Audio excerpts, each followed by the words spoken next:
Show. Hello, and welcome to Intercultural Spark, that show about the spark inside you that drives you to spark change in the world through mission-driven businesses and life projects. I could not be more excited, although she might be more excited than me. I could not be more excited to be joined by my co-host, Wendy Swart of Creative Reframe.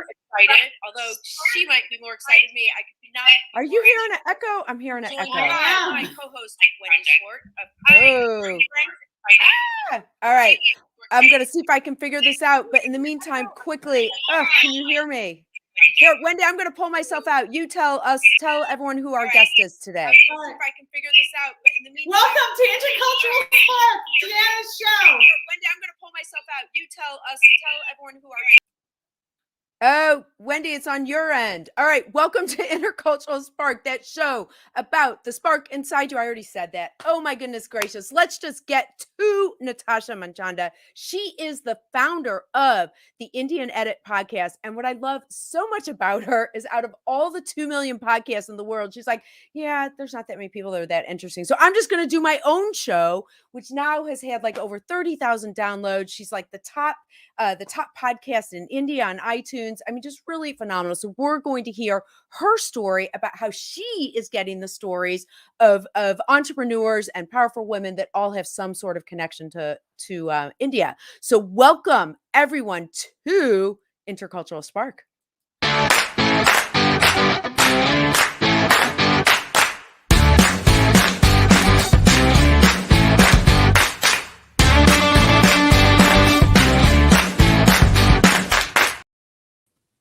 Hello. All right. Hi, how are you? I'm great. Thank you so much for having me on. Oh, I'm so excited. I know Wendy will probably be back in a minute, I'm sure. It looks like there was something on her end, but we'll go ahead and dive in. I was thrilled to connect to you because it's so much fun to connect with other women entrepreneurs, but also women media producers. I didn't know this. Did you know that apparently most live streams that it tends to be, for whatever reason, a male-dominated phenomenon? Had you heard that? Interesting. No, I did think the podcasts were male dominated, which is one of the reasons why I started mine. But I didn't know about live stream in general. So yes, not surprised. that was part of it. I feel like we're kindred spirits, because that was the reason why I'm like, well, I'm going to do it then. Come on. So tell me about, I guess, so you did hear that that you saw, I guess it sounds like maybe a lot of guests that were male. What made you decide to do your own podcast, and what's your twist in terms of the guests that you bring on your show? Yeah, so there are really two answers to that question. One is that I was a biotech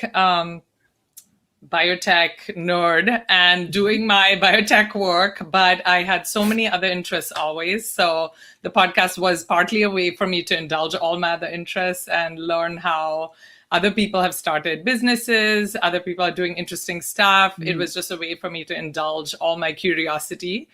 And the other big thing was that I was a huge podcast junkie. I love audio, and I love listening to stories, right from sort of the NPR type Terry Gross shows to, all the new podcasts that were coming out in like 2014, 15, 16. And after listening to stories of so many interesting people who had launched things of their own, I felt like I was meeting a lot of brown women who were doing that too. And I just wasn't hearing them as much on the air. So that's basically why I started the podcast. And your guests primarily have some connection to India. Yes. Talk about that a little bit. So that's also a way for me to stay in touch with the country that I grew up in. I moved to the US when I was 17 for college, but I've always, stayed very connected with India and stories of the Indian subcontinent in general. So the podcast is focused on women who have started something from scratch, whether they're entrepreneurs, creators, writers, artists, people though who have started something from scratch themselves. They're not doing a corporate job that they're sort of slotting into. And women who have a connection with India. Either the business is connected with India or the Indian subcontinent, South Asia in general, or the women themselves have either Indian ancestry or are actually based in India at the moment. So it's sort of global podcast connecting the Indian subcontinental community. That's how I see it. Well, and it sounds like you were the top podcast on iTunes in India. It was featured in India in February, which was an incredible boost because, as you know, there are millions of podcasts now and they all cater to different niches, but they often have very niche audiences. So having that visibility was great. It was in their featured category and that was a big boost. Certainly the listening plateaued a little bit after that, but it's continued strong. And I'm so grateful to have had that attention. What's a story that stands out with you? Someone that you interviewed, that something that surprised you maybe? Oh gosh, that's a question I ask all my guests. What surprised them on their whole journey? I think what surprised me overall in doing the podcast is actually how there's no one path to building great things. There's no one way that all these women have had, adventures that have led them all from A to B to C. They've all done it differently. Some people are, made a complete career pivot. So they dropped their first career, sometimes when they had kids or another major life event, and they switched to doing something completely different and new. Others have added on things like myself, where I still continue my previous life, but I'm adding on things that make things interesting for me. And then there are others who, right from a young age, were very passionate about something. They went that way.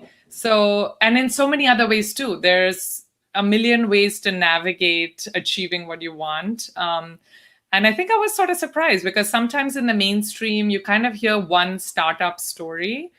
And it's, yes, you have this great idea. You drop everything else. You have to focus 100% on doing that. Otherwise, it won't go anywhere. And everyone's business is in this sort of Silicon Valley model of you need to scale up. You need to follow these certain steps. And, I found women who were like, I decided to step back. There was an opportunity to scale and I didn't want to. And they making it work for themselves in whatever way makes sense. So I love that about just learning all these things and surprising things in every conversation to me. Yeah.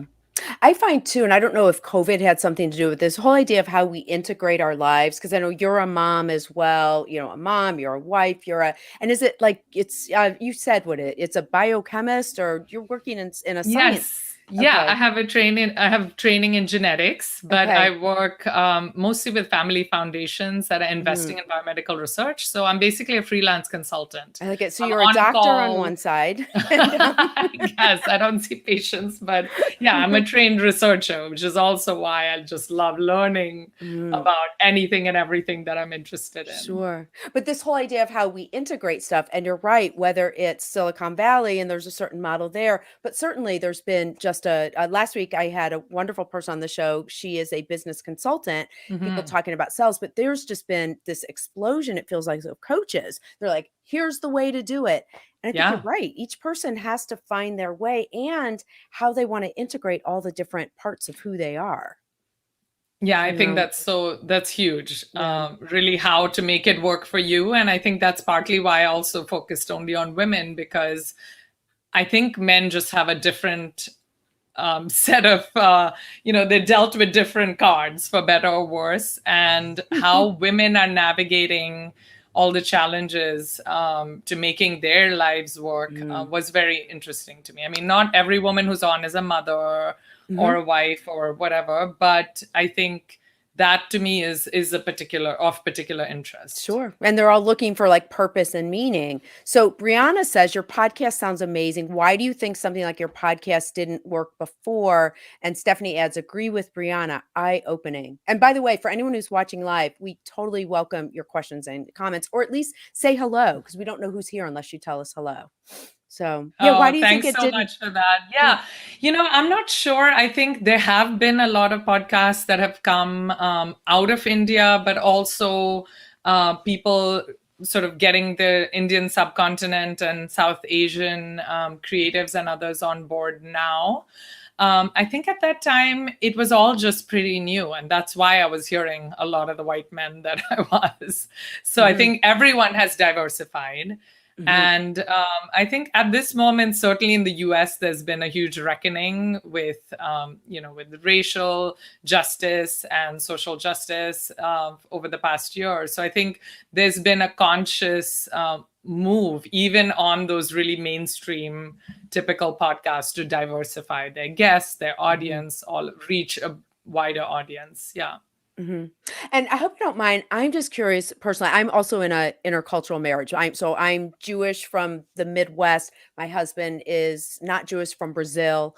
I know that you also, so you grew up in India. Your husband grew up in France. Yes. So how do you mesh the cultures, particularly as far as you're raising kids as well? Because it seems like that cultural sensitivity also might frame how you want to approach presenting a specific culture. Yes. So I'll sort of address the podcast side first, and then personally, I think on the podcast, that's also an area I'm really interested in. Women who, not necessarily Indians, who have married non-Indians, or, just that sort of simple one-on-one correlation to my situation, but really looking at women who are bridging different cultures. So that's been of great interest to me always. So it could be, non-Indians who've moved to India, they've started businesses there. I'm very interested how they navigate their new cultural world, being there. Also, I just had a guest on who's based in Iceland. She's from my city originally in India, and she's now based in a very remote part of Iceland. I was to say the wow is Reykjavik. It's really how do incredible. People get there? It makes you wonder sometimes. I have a friend from Brazil from Rio, who lives in Alaska, and we're like, how does that happen? Yeah.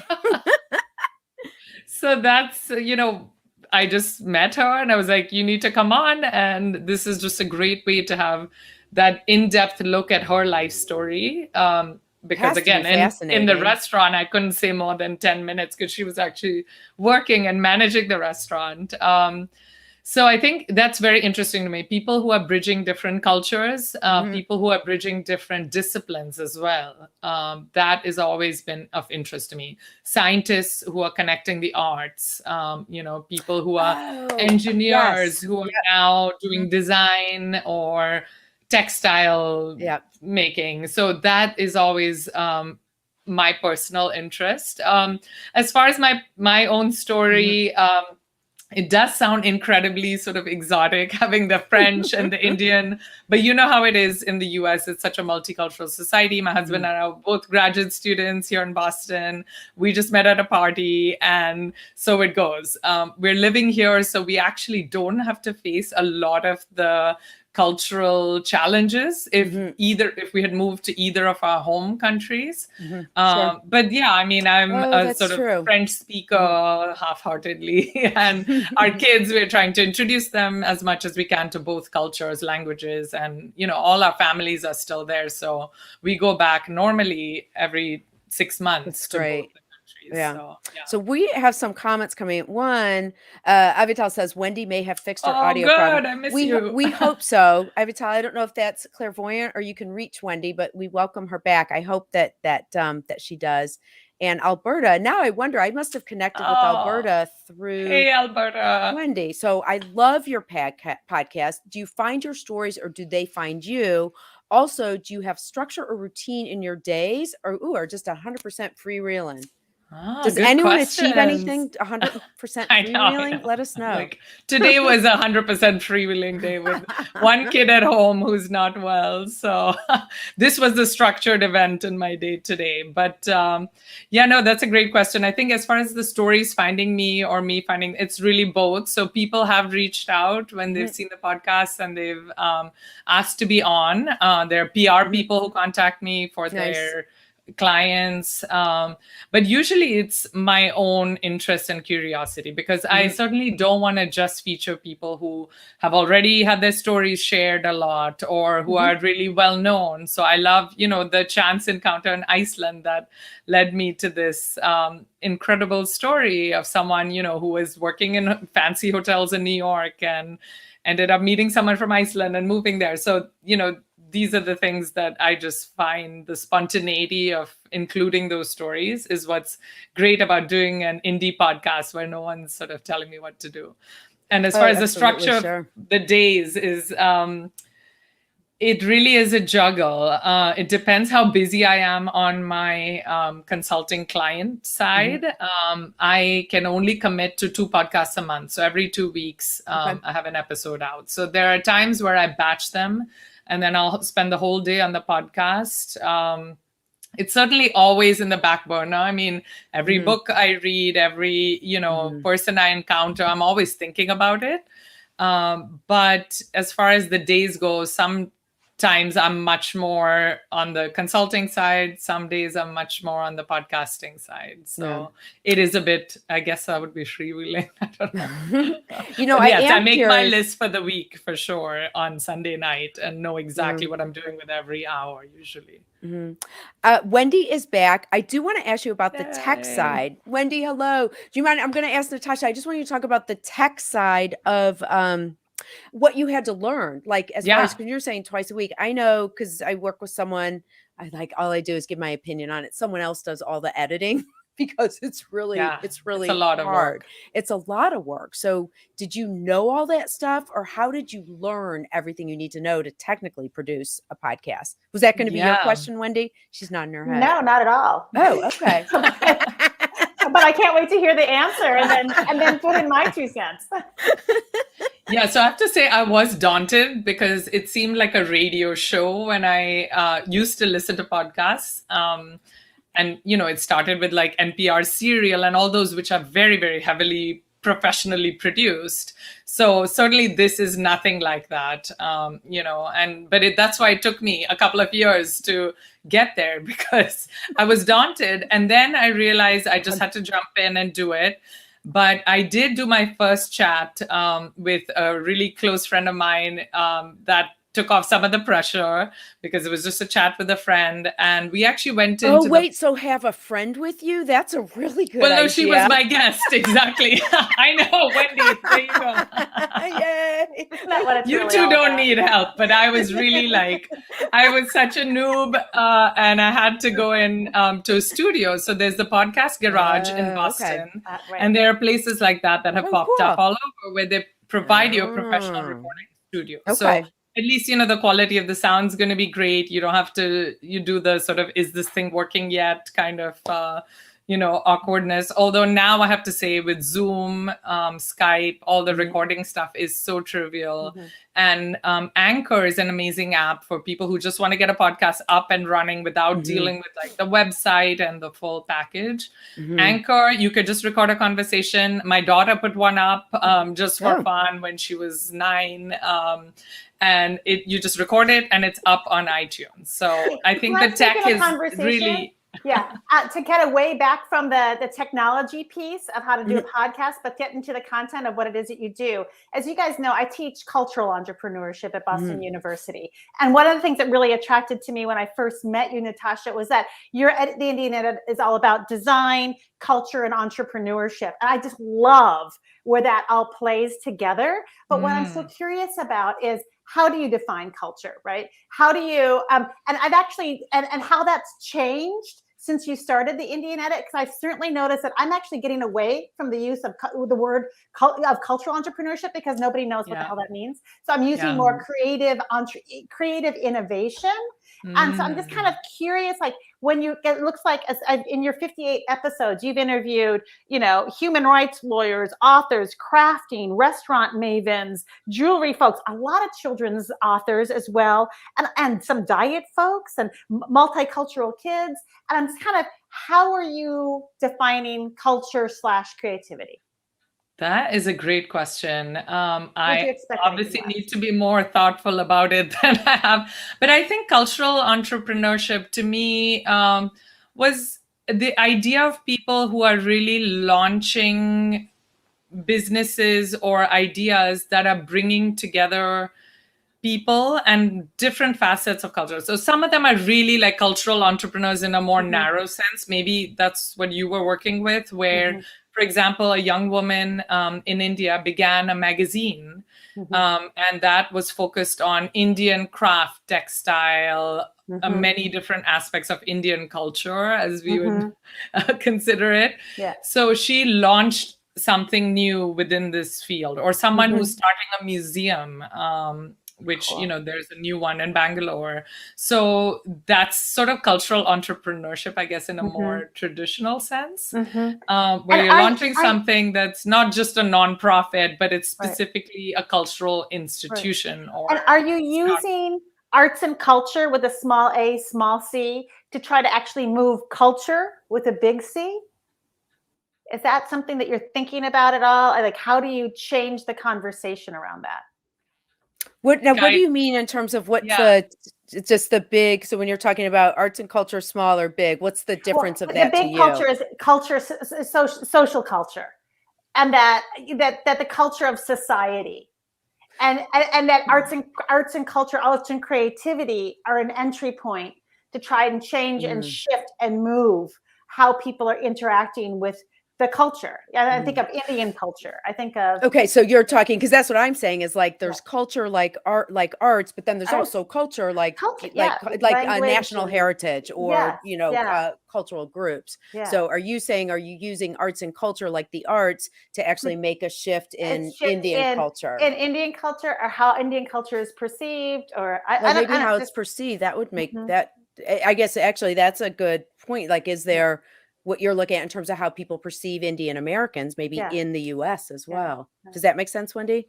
Or is that I'm just kind of curious if you've thought about it, or if it's what's the impact, the social impact? Or I have not thought about the little versus the big arts and culture in that way. I think what I'm interested in is hearing from people directly, and so for example, hearing about Indian culture in the third person. Sometimes they're experts, sometimes they're not, but they may not be people who are directly creating this or experiencing it or living there. Or so I just love hearing directly from women their own experience. And it's very diverse. Some of them may be, in terms of the sort of Indian American, the culture, they all are, you cannot bucket them in any way, right? So there are people who are Indian American, but their work has nothing to do with India, and they're experiencing that sort of aspect of their cultural heritage in a very different way than someone who's an activist who's, for example, working on this actual issue, the perception of Indian American. So it's very hard for me to generalize. But I do think there is this sort of outside exoticization sometimes of culture, whatever it is, right? And I think that's why it's important to have the 1 hour long, almost sort of in-depth discussion where I can parse out some of these issues with my guest.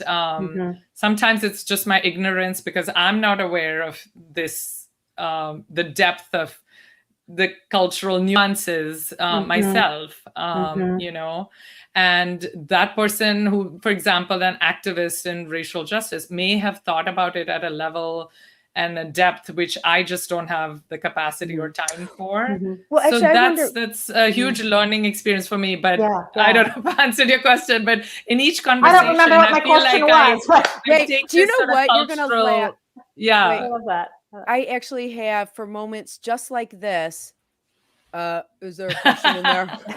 That actually I've had forever, because I think it's more the answer. Wendy asked a good question. In a second, we've got to go to our photos. It's messy. But here's a follow-up question to that. And then in a second, I can't believe the time is passing. We'll go to our photos. But actually, when you opened, you said, I want to do stories of brown people. So what's interesting in the US now, when we talk about brown, we talk black and brown, like it's often African-American or Latino or Indian American. So that's also, there must be different variations of how people identify even with other groups, because in the US everyone says, okay, here's our black and brown people, which is like almost, it's ridiculous because that's so many different people. You must find that varies from person to person. 100%. I mean, Yeah. I cannot generalize. I can't speak for the Indian experience or the Indian American. I mean, that would be absurd, right? Yeah. So, Mhm. yeah, I think that's why the multiplicity is what's great. Mhm. All right, my friends, it is time for the flash photo stories. So this is where I flash a photo on the screen, and then you give us like a two sentence story about it. So let's go with this one.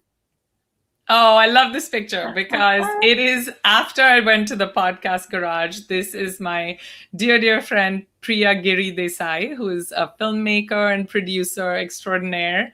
And Priya was the one who decided to come in and tell me her whole life story without the podcast having any audience or anything at that point. So we went in back into my car, popped the tiny pop of champagne to celebrate surviving this experience. And I just want to give a huge shout out to my friends and family because a lot of them have been on the show. A lot of them have been so supportive, and it's, the fun. podcast is really a platform to connect guests and the whole community. That's what my vision is for it. Beautiful. Just beautiful. And what's this one? Yeah, this is my sister-in-law, actually, who was on episode 5 or so. Her name is Madhu Pandit. She is an architect, and I love thinking about her coming on the podcast. That was very special for me because until I interviewed her for the podcast, you won't believe I didn't know that she had been part of the team that designed the National Gallery of Modern Art in India, in New Delhi. Wow. Which is just, again, I think the things I've learned about my close friends and family in having that chat have been the most surprising to me. Isn't that fabulous? It was amazing. To know people in a whole other level, Exactly. in terms of deepening those connections with folks that you know and love already. Yeah. Wait, speaking of which, how did you meet Wendy? Tell that story. That's a testament to you guys being such great party people, because Wendy actually hosted. Her generosity is incredible with people and with hosting. She and her husband Evan are so amazing, and they hosted a party for a babysitter we had shared in common at some point. Wonderful Molly. And it was Molly's wedding, and Wendy hosted this party, and I went there. And then, of course, she had, I can't even, in the short time I've known Wendy, the thousands of interesting stories that I've heard. But she also had this one about landing in India, which was so funny that even my little kids still remember this moment. So anyway, I just want to say the testament to, a great party and the generosity that I think Wendy and Evan show in throwing a party, which sounds like just a good time, but really it's an incredible, powerful opportunity to connect people. So there you go. Absolutely. I hope, like your virtual party here today, that my podcast can also be an amazing virtual and hopefully someday a real party. It's interesting when you mentioned how amazing Wendy is. And my husband and I, we eloped on a rowboat in a pond in the middle, Jamaica Pond in Boston 34 years ago. So since we didn't do a wedding then, for our 30th, Wendy hosted our third. We recreated the whole thing. We had like 4 boats on the pond this time. People wore long dresses. It was amazing. We all wore wedding dresses. That's what I said. Anyone who wore a wedding dress was in the wedding party for that one. But the other thing I do want to say, what both of you are doing, which is incredible. So Natasha, through your podcast, you are giving voice to people and hearing these amazing stories. But Wendy, you also have done, I love it. They're like parlors, where salons, excuse me. I love that you do that just because you can. So you'll take an up and coming, maybe it's a student at Berkeley or something. Tell us about your salons just for a minute, because this is people supporting people. Well, exactly. And I think if you can be generous, you should. And, and for whatever reason, because I happen to marry this lovely man, Evan, we have this beautiful house that I need to fill up. And I need to have, I get my energy from people. How can I use what I come to the table with to help leverage and amplify the voices of other folks? So Right. how can I use my front living room as a we can show like 100 people. I mean, if we really shove, and it's just fun. Wait, as long as we dance with our arms by our sides. And As long as we do Deanna's exercises. Yes, we still have to do that. Yeah, but it's how do we use the thing, what we come to the table with to help each other, and you never know. And I love the serendipity. I love the connections that are made. That fills me. I love that. All right, speaking of exercise, we are at that time for the flash exercise. All right. So the flash exercise You're not, is Deanna. I love it. interpretive aerobics. It's the deeper meaning of aerobics. So I do an exercise and then I let you guys guess why it relates to this show. If you are able, I invite people to do this exercise as well. You can do it. I try to make it things that you do at your desk. For this particular one, if your chair has wheels on it, I don't recommend it because that could be dangerous. All right. Let me see if I can get a little bit more space here with my camera. And I'm going to make myself full screen for just a second. And then I will bring you guys back. So do it with me. So this is a squat, and you're going to miss my head for a minute, but you're going to stand and basically on your chair, put your arms out in front of you, brace your core, and you're going to sit back in your chair so that your knees are over your ankles. So you got 90-degree bend at your knees, 90-degree bend at your hips, and then you stand up. So it's a sit and a lift. I'm going to put everyone back on and see if you guys can do it as well. Okay. There you go. So it's a stand. I've got wheels, but be careful and down. I'm living dangerously. I'm basically just sitting and standing. I'm so cheating, Deanna. I'm so glad you can't see me. No, my concern about the wheels is that your chair will roll out from behind you while you're doing it. I'm back. So the exercise itself is a great one for your quads and your glutes because you're actually sitting up and down from a chair. It's activities of daily living, so it's a practical applications, but it also might give a broader range of people who can do it because it's assisted with the chair. But why do you think, so really doing this move, why do you think this move makes me think of you? So bracing your core. Call a friend, Wendy. Because you have a tough as nails inner core, Natasha. That helps to direct you as you go through your path. I like that. Natasha, do you have a guess? I like that, Wendy. I know. I'm like, my mom needs more work. We need to exercise more. My exercise will never, ever be that you need more exercise. I guarantee that. It's actually a little bit along the lines of what Wendy said. She's talking about the tough inner core. I look at your glutes when you're looking at like how you walk through the day. Your glutes are really foundational because they like give you the strength, whether you're turning or bending. Strong glutes and a strong core is a really good foundation. And what I was thinking is when women or anyone, when you've created something out of nothing that is now this strong platform and foundation from which you can grow something really big. Did you know that exercise was that deep? Was that deep? Okay. That's such fertile ground. Yeah. That, my friends, is interpretive aerobics. Love it. That was great. Well, thank you both so much. Wendy, I love that you are here today as my co-host. I love how we just come to things from different angles. So again, also just getting deeper. Natasha, you're fabulous. Thank you so much. Thank you everyone who watched live and for everyone who watches after the fact. We're really grateful for your presence and for joining us. Thank you. This was such fun. Bye. Good. All right. Bye-bye.